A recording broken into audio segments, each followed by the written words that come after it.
Look at him, eating whatever he wants, never gaining a pound. While I'm stuck with the boring special and can't lose an ounce. How's your lunch, man? Amazing. Yours? So good. Oh, I'm so happy for you.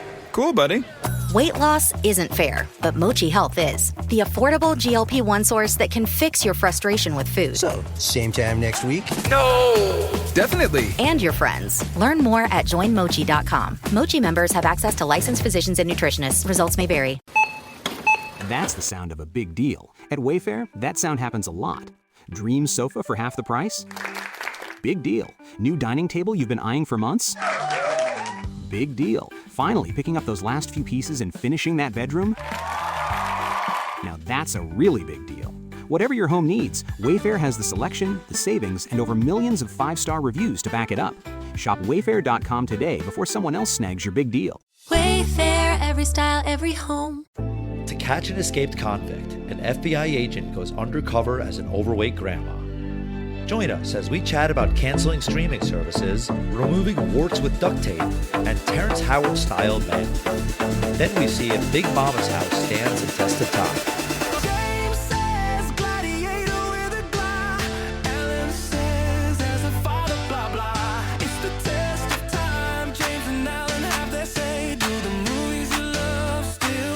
Today.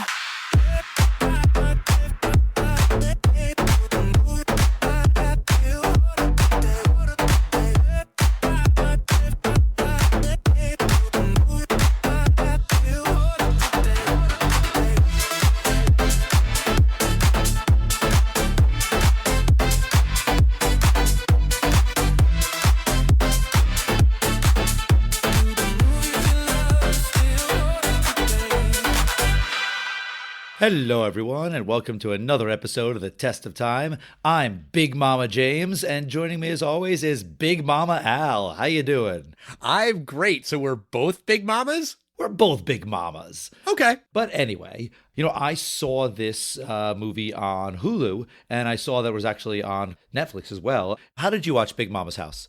I downloaded it on Disney Plus. Right, and I noticed it was 20th Century Fox, which Disney bought last year. No, that was 2019? Yeah, that was a while ago. I was thinking of from a couple of years ago, Deadpool and Wolverine, okay. The whole 20th Century Fox and Disney buying them. Right. But it's funny you say you watched on Disney Plus because I don't have Disney Plus anymore, and I don't think I really miss it too much. It does make sense because when you have kids, then you go in for the Disney and the Pixar and stuff like that. Although, if I'm being honest, I have kids. I probably end up watching more Disney Plus than they do. I'm still in it for the Star Wars and the Marvel stuff. I heard Wonder Man is supposed to be good. I think Wonder Man is amazing. Fine. I mean, I heard that, but I think Marvel has listened to the fans. I think there's going to be a lot fewer like homework kind of series. Like there must be more like Wonder Man kind of enclosed series that, going into say Avengers Doomsday, you won't have to worry. Did I watch Wonder Man? Will I understand everything? I think that might be smart of them. Yeah. However, I realize I might get Disney Plus again because I have Hulu without ads because I really didn't want ads. But then everything started putting ads back on, like Amazon Prime, and I didn't really mind it too much. So I might get that like Hulu Disney Plus package. I might wait for one of those big sales, but I think I might do it. I only recently bundled Disney Plus and Hulu because before that I was doing the Disney Plus, it's cheaper if you pay for the whole year thing, which was separate from the monthly Hulu bundle. But I switched that because that just was cheaper.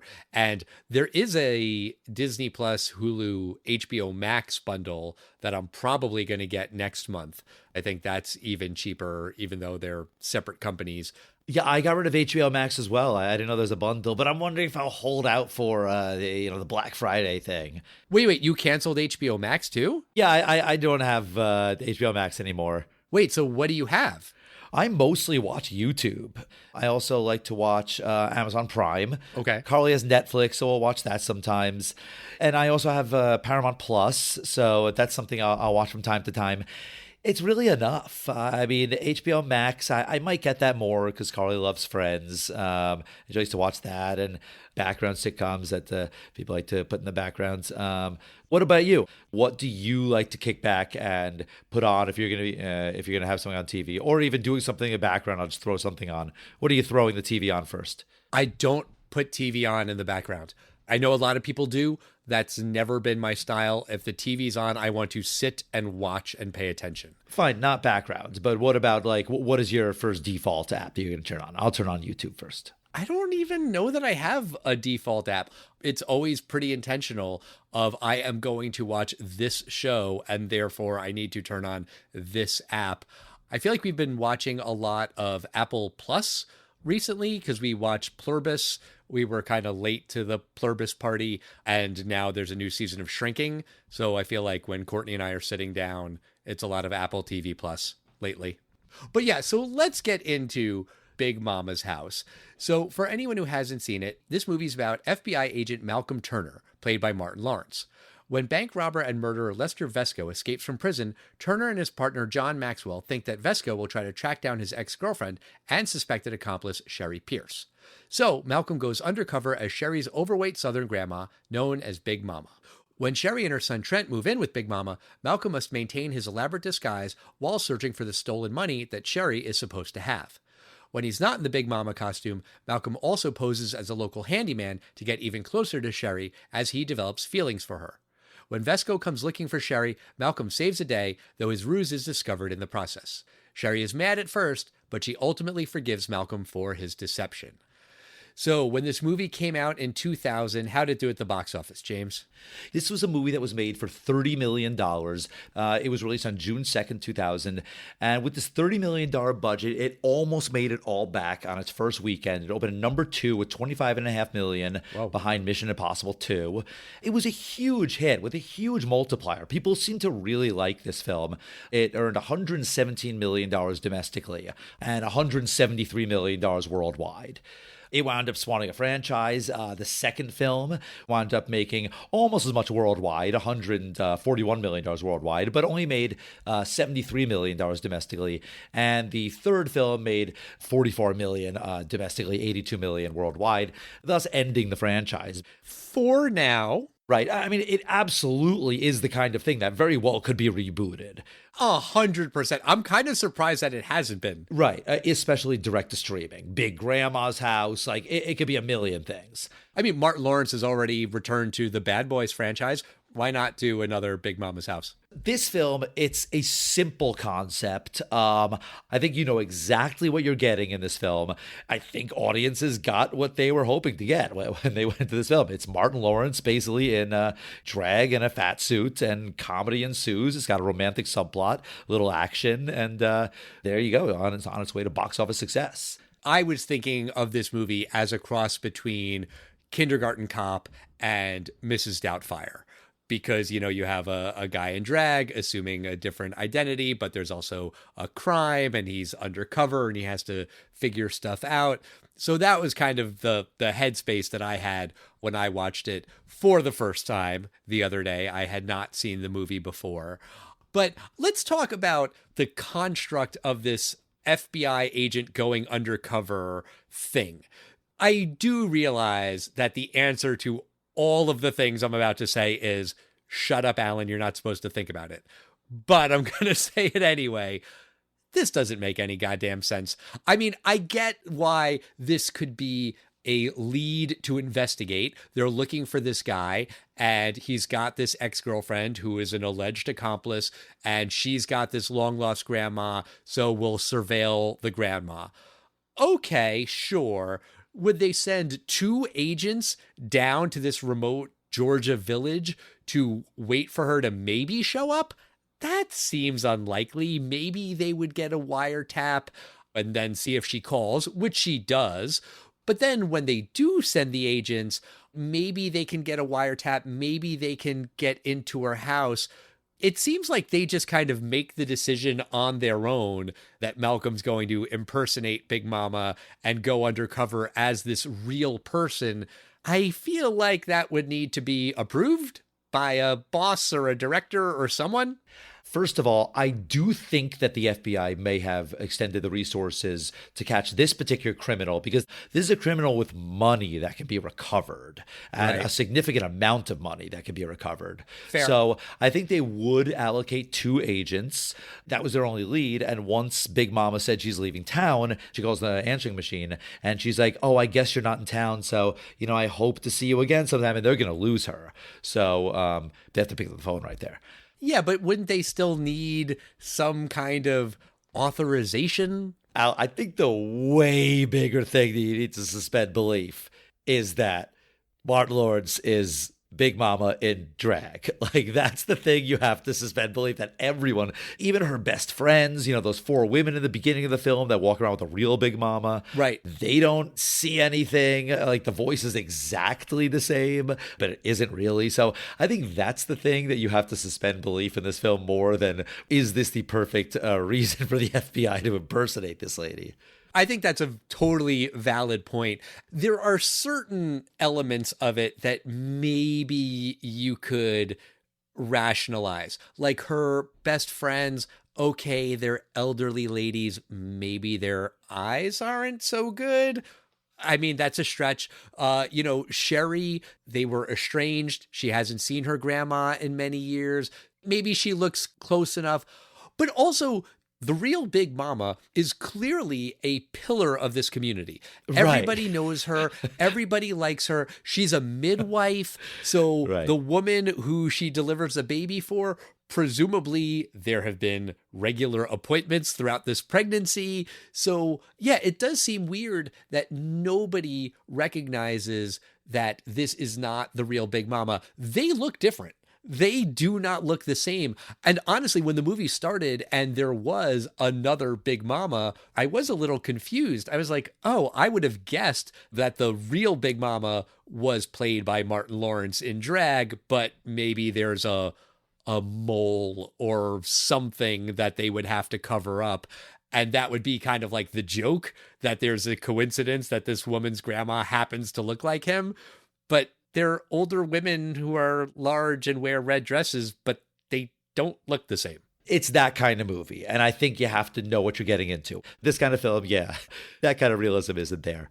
But you know what was in this film? A spectacular cast. Yeah. I think Martin Lawrence absolutely carries the film perfectly fine. As someone who started out as a stand-up comedian, you don't necessarily able to make that transition. But then you look at the supporting cast, and to be fair, 20th Century Fox got an Oscar cast. Basically, they were all mostly unknowns. I mean, you got Paul Giamatti, Terrence Howard, Octavia Spencer, Anthony Anderson, Nia Long. Cedric the Entertainer. Cedric the Entertainer's in it too. I was kind of surprised by how many great actors are in this movie. The makeup also, I thought, looked pretty damn good. I mean, you can tell that it's Martin Lawrence in drag, but yeah, it looks like a convincing outfit. Even if I wouldn't be convinced that he is the real Big Mama, I would be convinced that it's a woman. I think the prosthetics were fantastic. There was one scene where he has a rip in his neck and he puts some duct tape on his neck. And Right. I don't know if you know this, Al, but duct tape really has a medical use. Removing warts, right? Yeah, it's a real thing. There's published studies on it. There's a lot of physical comedy in this film. So much. There's one scene that I was like, oh, you didn't need this scene. The Big Mama pooping in the bathroom while he's in the shower scene. Right. But I actually thought a scene that I thought was going to be a lot stupider and was kind of funnier than I thought it was the basketball scene. That was kind of a physical comedy scene where you knew exactly what was going to happen, but I thought it was pulled off better than I was predicting it to be. I agree with you that the pooping scene in the beginning was not funny. And I say that not because I'm pretentious and can't laugh at a good poop joke. I just felt like it was cheap. Here's a overweight old lady and she's going to poop. Okay. That just seems like an easy kind of a joke. But the scene with Nolan, the Anthony Anderson character, when they all go for the self-defense class, obviously it's not a real sweet old lady, but it's an FBI agent who knows how to fight. It's predictable, but I thought it was pretty funny. There's a moment when Big Mama's wig gets knocked off and you're like, oh no, that's the end of him being undercover. no, it's fine. All the ladies take off their wigs and they're like, yeah, screw this. We don't need to wear our wigs here.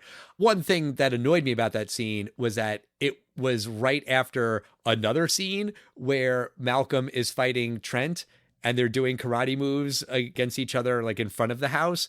So it was a little weird that there were two karate scenes back to back. Yeah, that is true. I thought Terrence Howard was really good in this film. He's barely in it. Yes, and his small presence, I think, is very good. This reminds me a lot of another film, Kindergarten Cop. Yeah, the one you were saying before. I thought that the villain was also very similar, going after his kid. Although in this case, he wasn't trying to get the kid. He was just, I think he wasn't trying to get the kid, was he? He was mostly trying to get the money. Yeah, in Kindergarten Cop, Crisp is out for his kid and there is no money. In Big Mama's house, he doesn't care about the kid. He wants the money and there is really money. Right. And I think the whole film only takes place because as Sherry flees, Trent happens to take the trunk that had all the money, right? Because Yes. that's why Terrence Howard breaks into their apartment afterwards. But I just like his presence. I thought he was kind of scary. I liked there was one scene when he's working with some other criminal, and you could see that the other criminal was scared of him. Terrence Howard, I think, had some personal difficulties or something, but he's not around as much anymore. And, he was fired off of Marvel, but he's just a very good actor. He is a very good actor. There were a lot of weird stories about him. And not just weird. I mean, he was arrested for assaulting his first and second wife, I believe. But we interviewed him when I was working at VH1, and he was just kind of creepy. Our talent was a very attractive young woman, and he made a move to kiss her. To be fair, she kissed him back. I think she was quite excited to give Terrence Howard a kiss, but it was just all really fucking weird and creepy. And I kind of can't see him in a movie without thinking of that, which is a shame because I agree with you. He is a good actor, but yeah, just a weird dude. I don't know if you've ever read about his math theories. Yeah. That like 1 × 1 = 2. I read his proof, and the proof actually goes pretty well until it says something like, well, the square root of 4 is 2, so therefore the square root of 2 is 1. And it's like, well, the first part was right. I agree with you there. Second part isn't. I might not be quoting it correctly, but there's one jump and after that, everything's right, and everything before it is right. But if you read his thing, it is kind of odd. Yeah. While we were kind of doing the Kindergarten Cop comparisons, we did recently watch Kindergarten Cop for family movie night. And the climax of that movie is intense and a little scary, for maybe little kids who go to see the movie because they want to hear the cute little kids say boys have a penis, girls have a vagina. But in this movie, I did like that the big climactic fight with the Terrence Howard character is basically just still for laughs. It's kind of punches and people tumbling and falling over and stuff like that. It's not Schwarzenegger getting shot bloody in the shoulder and dragging his body before he's about to be executed. Exactly. I did appreciate that. Even at the other end, in the very beginning, the movie starts on a dogfight, which could be really horrible to watch. And it's not. It's all jokes. It's fine. Did you notice the first line of the film? Martin Lawrence's first line of the film? Oh, about Seoul, Korea? There's an Asian man that is undercover. The Asian man rips his face off. It's Martin Lawrence. And he goes, y'all never heard of Seoul, Korea? And then starts beating everyone up, and the cops rush in, or I guess the FBI rushes in. You know immediately what kind of film you're getting into. Paul Giamatti is thrown into the fighting dog pit, and after the fight is over, he's like, hey guys, a little help please, and he's being licked from both of the Dobermans instead of being torn to pieces by the Dobermans. Exactly. The Seoul, Korea line, I didn't think was that funny, and definitely not funny enough to be Martin Lawrence's opening joke for the movie, in my humble opinion. I agree. It's an obvious pun, maybe incorrect. Did they establish these were Koreans? I don't think they established that they were Koreans. The connection to Seoul, I get it, but it's also out of left field. If it was a Korean place, then okay, fine. But I don't think they did. I get what they were going for, but I thought it was a stretch. You know, there was one thing I was surprised about in this film. I thought that most of the jokes, the punchline was going to be, she's very, very big. And there really weren't the fat jokes that I was expecting to be in this film. I think that 90% of the comedy was Martin Lawrence's voice, the way he spoke, and just his kind of mannerisms and the ways he'd say, Lordy. It was a lot more Martin Lawrence comedy and a lot less fat jokes. I think that's fair. I also did appreciate the fact that there's not a lot of race-based jokes. Agreed. The dynamic between Malcolm and John, the Martin Lawrence and Paul Giamatti characters, they are different because John has a family and Malcolm doesn't. That's like their one key big difference.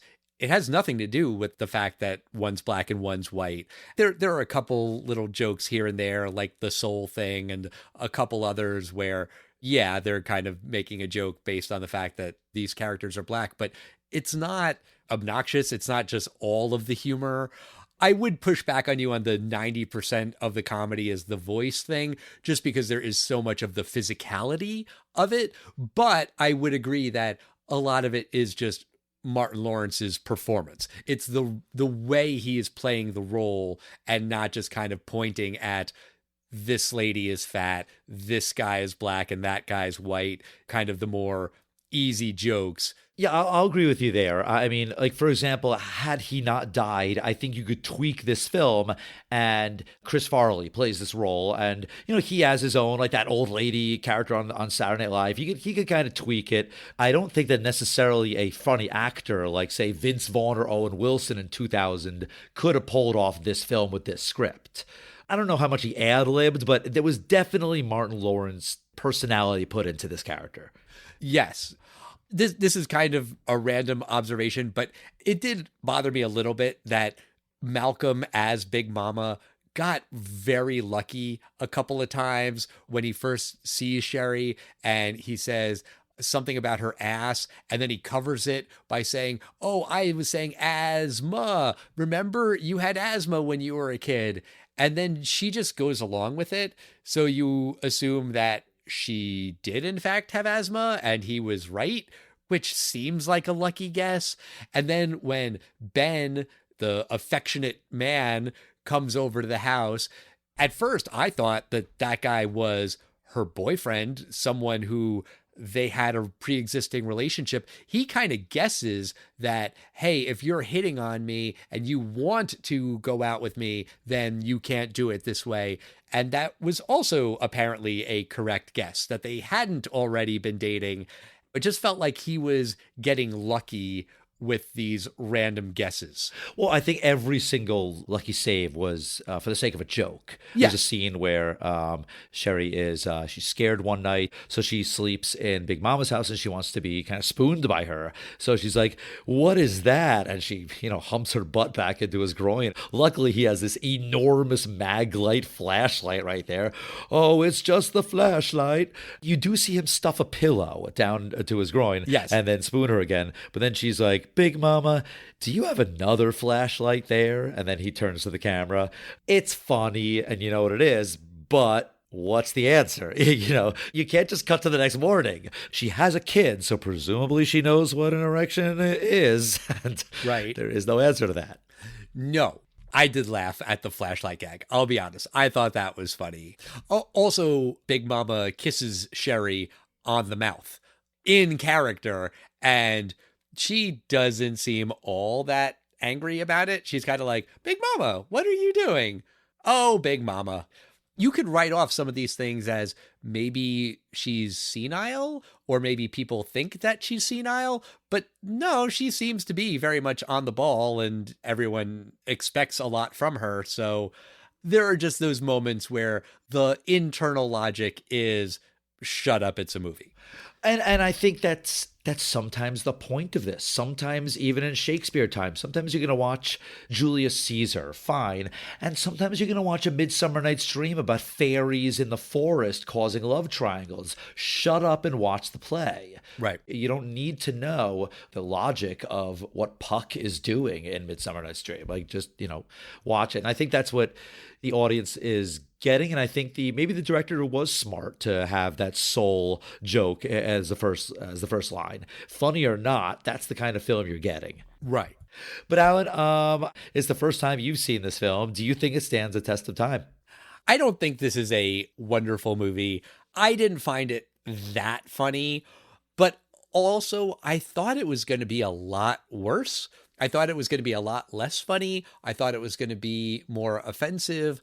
I thought it was going to be really just boring, and I was going to be rolling my eyes the whole time. I did chuckle a handful of times watching this movie. I tend to gravitate more towards puns and word jokes than people falling down and poop jokes when it comes to slapstick comedy. But I don't think this movie is really my cup of tea. I'm probably never going to watch it again. I have zero interest in watching either of the sequels or the eventual reboot that will come to Netflix in a couple of years, probably, right? Maybe it's because my expectations were so low, but I was kind of impressed with this movie. And even though I think it's not amazing, I would say, sure, it stands the test of time. And I'm kind of talking about like the specifics of the comedy. The jokes in this movie in 2000, if you loved them in 2000, you'll love them now. If you hated them in 2000, you'll hate them in 2026. They haven't aged poorly. It's a guy dressed as a woman. That's a trope that is very, very old. It'll probably always happen. I'm a little surprised that I'm saying yeah, but I'm going to say yes. Big Mama's House does stand the test of time, even though I don't think it's an amazing movie. But what do you think, James? I think I completely agree with you. The only thing I would switch with you is, instead of thinking that this movie, before I watched it, this movie is going to be terrible, I thought this movie was going to be all fat jokes. And, the bunch of, racial jokes too. And it really surprisingly wasn't. I was surprised by that. I think it had a few scenes that were unnecessary. There was a critic that said, his name is Eric Snyder. He said, it's the Nutty Professor meets Mrs. Doubtfire, but without the humor of the former or the heart of the latter. I agree with the first half of that. It's obviously the Nutty Professor meets Mrs. Doubtfire. I don't think it necessarily doesn't have the humor of the former. Like, it's a stupid film, but like, it's stupid, but I agree with what you said. I would have left out the poop jokes, or the shower scene, but mostly it was very lighthearted. For the same reason as you, I think that this film kind of skims by on the talent of the cast. Overall, turn your mind off for an hour and 30, and you'll actually get a couple laughs, and you might get a couple groans. But if you know you'll hate this, you probably will. But if you think you might like it, I think you might be pleasantly surprised that you were entertained for 90 minutes. In short, I think this stands a test of time, and I understood why it got a sequel, and I also understood why each sequel had diminishing returns, because I'm not quite sure you can keep this joke up for 3 movies. Just because you said that that critic said Big Mama's House doesn't have the heart of Mrs. Doubtfire, I think that's fair. Mrs. Doubtfire tugs at the heartstrings far more than Big Mama's House does. The quote-unquote lessons of this movie are be honest, don't lie, don't keep secrets, and it's all pretty eye-roll worthy stuff. The scene with Malcolm when he's not in the Big Mama outfit and Trent when they're catching fireflies, that kind of stood out to me as here's where they are trying to do the heart, the emotional scene. Fine, sure, I don't blame them for going for it, but they're trying to catch fireflies in broad daylight, which is not how that works. And Trent cannot catch a firefly to save his life.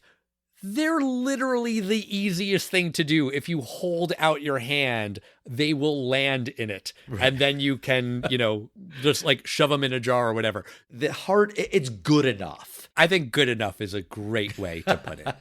Well, that's going to do it for us this week. Come back next week when we will be talking about Memento with special guest Jason Torres. I'm really excited to watch that movie again and to speak with Jason again. That's going to be a great time. In the meantime, talk to us. We are at Tested Time Pod on Facebook, X, Instagram, and Threads. Let us know your thoughts on Big Mama's House, on Martin Lawrence, on Nia Long, on Paul Giamatti, on guys in fat lady suits, all of the things. We love hearing from you. And we'll see you next time, everybody. Bye.